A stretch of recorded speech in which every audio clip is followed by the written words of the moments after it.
Let's all play What's My Line? And now, let's meet this week's What's My Line panel. First, a talented young man who adds humor to any kind of get-together, Mr. Laughmaster Soupy Sales.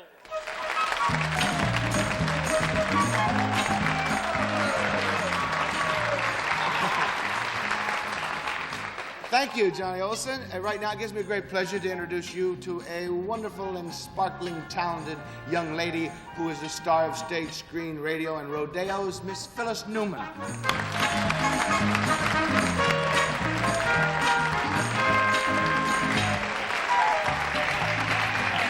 Thank you. Soupy. And now I would like to introduce a young man who really has been killing them and in Washington at the Shoreham Hotel, a very funny comedian, Mr. Mark Russell.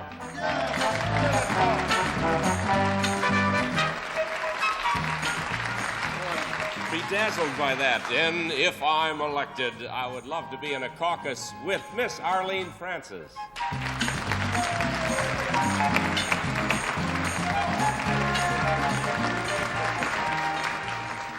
Now here he is, the pride and joy of millions, but he belongs to us, Wally Bruner.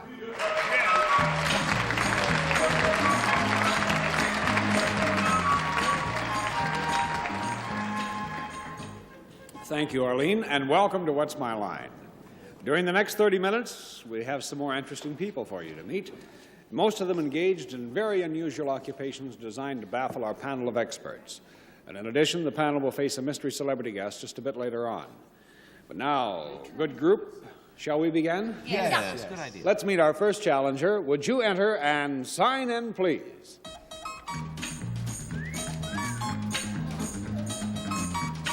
Becky Kerr.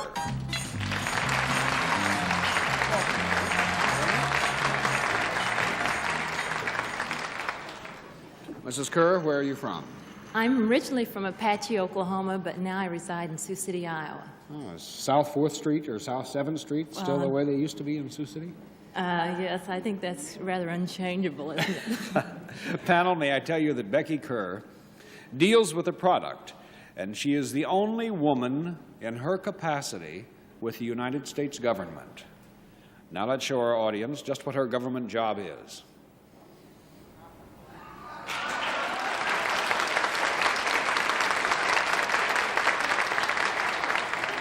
And I'll remind you that she is the only lady who works for the U.S. government in this particular job. And we'll begin with Soupy Sales. Thank you, Wally. Ms. Kerr, this job that you do for the United States government, is it a job that you travel a lot in this job? Yes, sometimes. What is a lot? Well, I mean, maybe she, I don't know. You mean city to city, state to state, or country to country? She goes to a couple of places to check on this.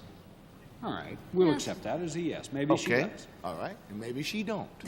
But maybe she do. Ms. Kerr, this product, could I hold this product in my hands? Sometimes. Partially. Partially?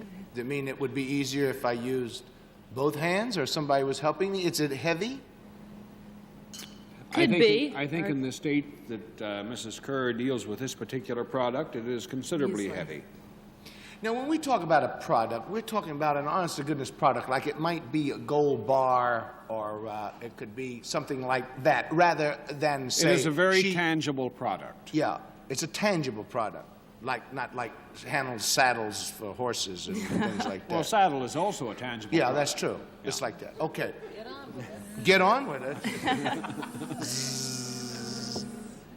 Well, Miss Kerr, this... Snappy answers there. That's right. This gives me more time on camera. Are you kidding? Cool. Miss Kerr, is this product? Do you ever sell this product after? Do you ever sell it? No, not. Does she ever sell it? No. One down, Phyllis Newman. I thought he'd never end. Now, since you have to do with the government and a product, is it possible that you either okay something, license something, approve something in that family? Yes. So then I can, in other words, if you go or if someone comes to you, there's this product and you have to give a seal of approval or something, or government inspect. Do you government inspect something? No. You don't? Whoops. I mean, in the broadest sense. Well, even though Becky is the expert and she would say no, I would say that as a layman, we would think it is in that broad category. In other words, you do something for the government that determines whether or not this can be used or not used? In a sense, not clearly, not quite that clear-cut, Phyllis, but... Not quite that To a clear degree. cut. Clear cut, good. Is it then can I rule out things edible? No. No. Oh, I can't. That's 2 down, Mark Then Russell. I know what it is. Becky, are you located in Washington? No. 3 down, Arlene.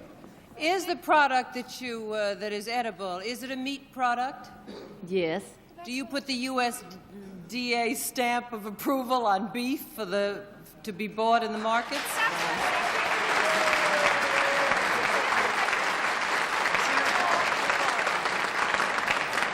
Just a minute. Arlene, that's so close, we'll give it to you. It's a bit more involved than that. Yes, No, go Phyllis. ahead, finish, then Well, I'll let me yell. tell you that she is a meat grader. She determines which carcasses are good, choice, commercial, But utility, that and was prime. precisely my question. That's what I meant. And you said, well, she's sort of. I mean, that's Not what an she inspector. But does. I'm not an inspector. But you give the thing that says good or not good, right? No, no, she gives it in different grades. I don't think You she mean really can A, reject any of double A, it. and like that? No, good, choice, prime, Oh, I see. a meat grader, not It a was meat... very sneaky, but that's all Is there a right. difference? What is the difference between an inspector Well, and a the grader? inspectors are primarily concerned with cleanliness and sanitation around the plants, both on the killing floor, off the killing floor, in the cooler, and so forth. We have nothing to do with this, but we work alongside of them. Ours is primarily just quality grading the carcasses for I human see. consumption. You know. And because they didn't guess it completely, we'll just flip them all. Okay, Becky, and declare Fair you the enough. winner. But Becky is the first and only woman meat grader for the United States Department of Agriculture. And how did you qualify? Does it take special training? Yes, well, my degree from college is in animal science, and during the course of my college curriculum, I specialized in meat courses, was a member of the meat judging team at Oklahoma State University, and I got off on meat and enjoyed it, and so applied to the government and got on with it. The average American is, or the average person is a bit ignorant about the various cuts of meat, and I think we ought to try to find out and see if our panel are just as average as everyone else. And we're going to rectify that with a little quiz panel. And may we see the meat chart right now, please?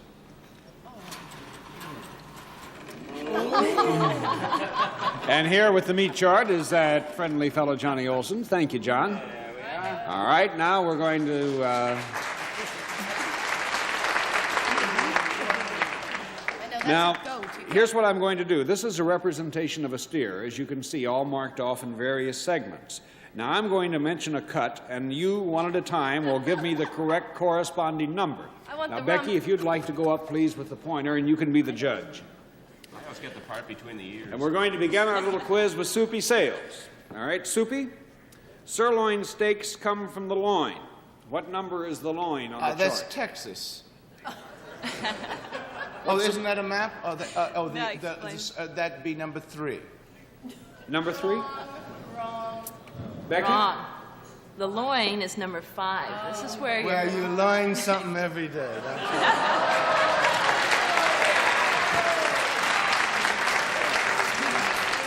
All right, Phyllis, we get stew meat from the shank. Which number is the shank? Oh, the shank. It's the shank of the evening. I would give it a shot, either 1 or 2. Well, which one? It must be 7 or 8. Yeah, it's 7. That's what I is the said. shank. It was 7. I said 7. But All right, you're Mark, trying to. you like pastrami. Where does it come The from? old pastrami, see, the government told us our hot dogs can contain 15% chicken, but they don't tell us what part. However, the pastrami it would be 8. No, No? pastrami primarily will come from number 3. That's hot the pastrami, plate. but the cold pastrami is on top there. All right, Arlene, from which number would you get a wonderful rib roast? From his ribs. Very good. Now, I suppose his ribs must be around 2 or 8. I don't know where the ribs... 8. 8. 8. I was half right. Okay, Soupy, an easy one. Where is the rump? It'd be number 6. Is it number 9? You got a high room. Okay. Okay, Phyllis, from the brisket, we get corned beef. Which number is the brisket? What numbers aren't taken? Bingo! Which one is the brisket? The brisket would be your little 4 triangle there. No. Wrong. Or your 2? Your 2, I knew if I said enough numbers. Okay, Mark Russell, where is the chuck? Oh, the chuck would be, that would be 2. No, Chuck is 6. Chuck is number 1. Chuck is number Right. 1. Okay, He Arlene. was on his back. Arlene, where do you get the round steak? Where do you get the round steak? In the roundhouse. No. Wherever he's round. I don't know. Pardon me, dear. Round. Where would you get the round? Pick a number. 6? Maybe that's the 6. Yes, that is. That is is 6. the The round. Well, Becky, I think we discovered that our panel is typically average in identifying the cuts of meat. Thank you for joining us on What's My Line. Thank Would you you. say hello to them, please? What's My Line will continue right after this word. All What's My Line contestants receive a Fashion 220 glamour case filled with Fashion 220 cosmetics, cleansing cream, liquid makeup, magic stick, eye makeup, powder, and lipstick. And an exquisite set of Sarah Coventry jewelry and chantress, shimmering and sparkling with glowing imported Austrian rhinestones designed by Sarah Coventry. And a beautiful St. Mary's bedspread. It's the delightful and colorful garden party bedspread. St. Mary's, instant high fashion for your bed and bath, Wally. Thank you, Johnny Olson. Soupy, you say you can explain that? I offer excuse for all of us on the panel because we have a deal with our butchers. We don't cut meat and they don't go on this show and tell jokes. Right? Yeah. Please. All right. Well, let's see how well you do the next one, though. So let's meet our next challenger, and would you enter and sign in, please?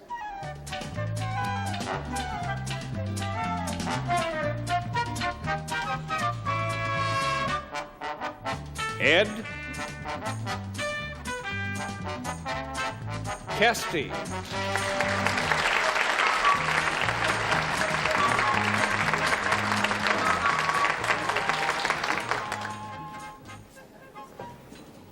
Mr. Kesty, where are you from? New York City. All right, panel, may I tell you that Ed Kesty deals with a product. This is a product that comes in contact with the body and is used out of doors. And now let's show the audience just what Mr. Kesty's product is.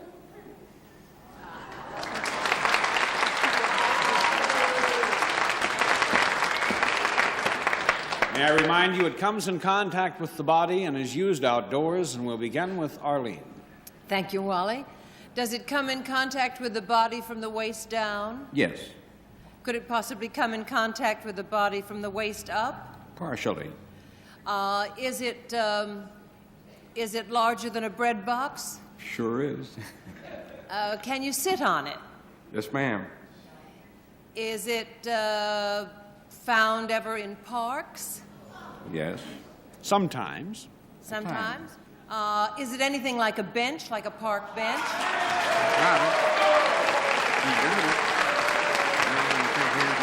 Not yet. Wait a minute.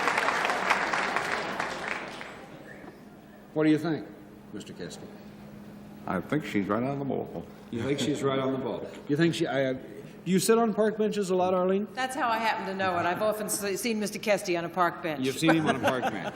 But Ed Kesty is of the United States Seating Company. He is factory representative, and he distributes park benches for the Stewart Iron Works Company. What else do you sell besides park benches? Bleachers and grandstands, What do you sell these to? High schools and auditoriums and things like colleges, that? racetracks. Well, is there a big demand today for park benches? Do they wear out and have to be replaced? Yes, you sure do. Arlene, well, you were able to ferret it out very I'm rapidly, sorry, it's my dear. embarrassing when that happens. Oh, well, Mr. Kesty, we're delighted that you could come, even though your visit was so brief. Perhaps we'll have to do it again sometime with bleacher seats. I think we'd stump them on that one. All right? Thank you, sir, for joining us on What's My Line.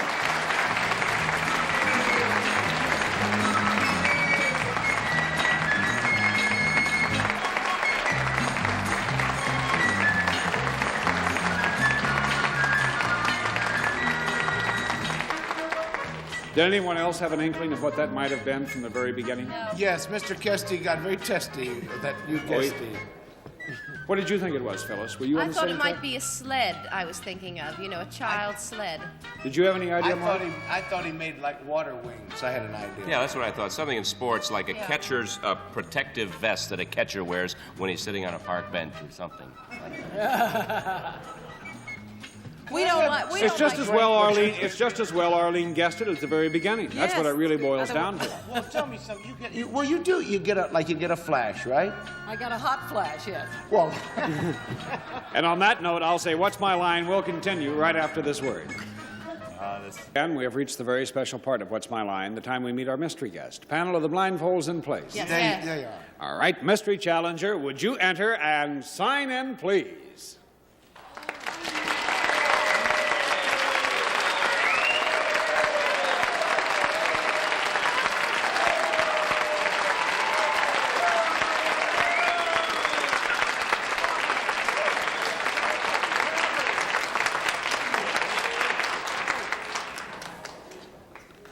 Panel, may I remind you, it will be one question at a time.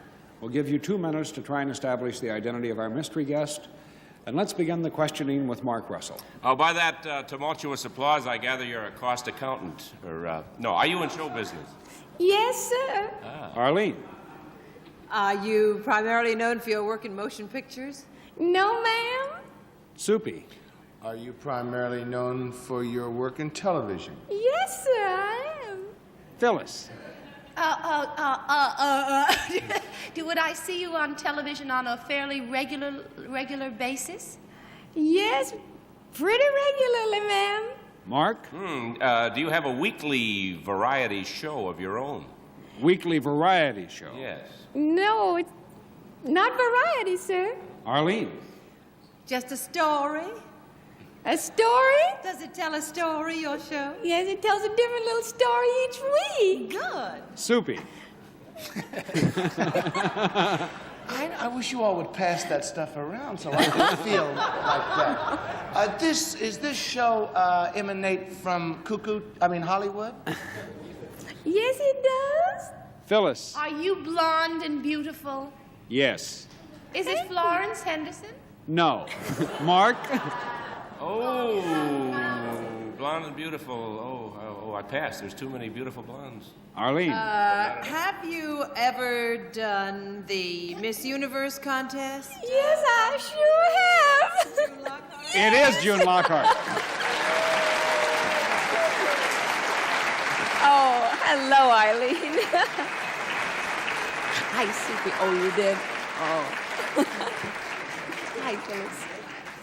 And it's now Petticoat Junction. That's right. Yes, indeed. And how's Meredith? Oh, she's lovely. I'm so sorry not to see her here, but I'm happy to see all of you. But I left her back there in Los Angeles for this trip. You go from one. She goes from one show. I remember seeing her one time when she From wasn't one on a long, hit successful show. series into another long, successful series. Yes, Lassie well, I and like to keep working. Yeah. It's important. Do they still ask you about Lassie? Oh, yes. Well, I think I'll probably always be Lassie's mother to most people. Lassie's mother? Lassie's mother, yes. Oh, is that what they call you, Lassie's mother? Yes, that's what I call myself, too. Do you know that her father, who was a fantastic, great actor, Gene Lockhart, wrote one of the great songs of all time, "The World's Waiting for the Sunrise." I didn't know that. Yes, he did. I didn't know that. Yeah, he wrote it in 1919, and we still get royalties from it, yes. In 1919. Isn't that something? Yeah. That's a Long time ago. He wrote it when he was in Canada. Well, now you've been on Petticoat Junction the last season. This is my second season Second with it, season yes. already. And, of course, before that, I was in Lost in Space, in Silver Lame, Yeah. with robots and explosions.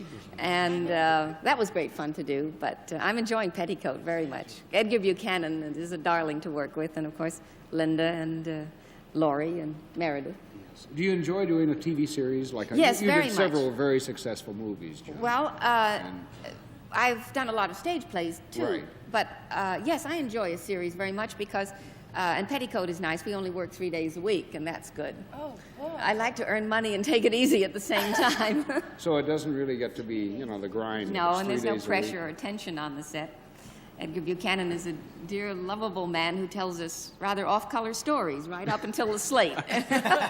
I visited on the set of Petticoat Junction in Hollywood, and it looks delightfully relaxed. Oh. And everyone is, you know, it's kind of calm and peaceful and not at all the way some of them are done. And the last time I saw Soupy, he was in the makeup room for Hillbillies. The Beverly Hillbillies. I ran into June in the makeup, which was sort of reckless of me because I was driving a car at the time. They say they have to work on him for 2 days before. No, that's not true. No, they throw a sponge at him and that's it. But I gave him a good morning kiss and he Yes. was all set for the day. I've worked with June before on shows and I just love her. She's great. Well, I agree with you, and thank you, June Lockhart, for joining us on What's My Line. Thank you. Did you say hello to the panel? Yes.